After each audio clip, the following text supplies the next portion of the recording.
Se todo vai segundo o previsto, nos vindeiros meses os veciños de Sobrán e Sobradelo en Vilagarcía disporán aquí dun paso de peóns regulado por semáforos. Hoxe mesmo, os técnicos da Xunta do Concello revisaban in situ a súa instalación. A medida, malia que demandada polos residentes da zona, non acaba de convencer aos colectivos veciñais. Creen que se trata dun parche que non dá resposta aos problemas de mobilidade que hai neste punto. Nos entendemos que aquel cruce é un cruce peligroso, é un cruce que necesita unha regulación semafórica e non pode ser que se gasten 42.000 euros simplemente para un semáforo que é de pulsar e que pase un peatón.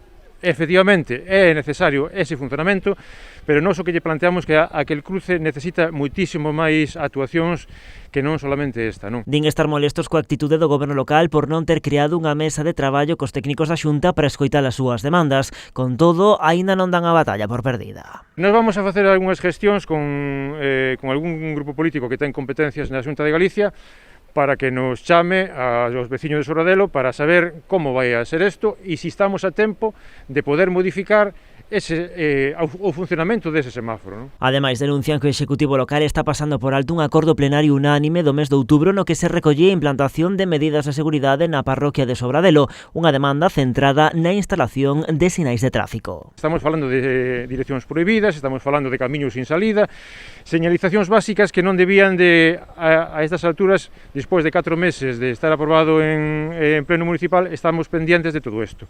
E me remito aos últimos atestados que levantou a Policía Local de accidentes graves con consecuencias de traslado dos propietarios dos vehículos ao centro hospitalario. Quer dicir, estamos sumamente cabreados nesta actitud. A instalación do novo paso de peóns con semáforo inclúe a ampliación de beirarrúas na zona e a supresión de varias prazas de estacionamento para aumentar a visibilidade. A actuación está valorada nuns 42.000 euros.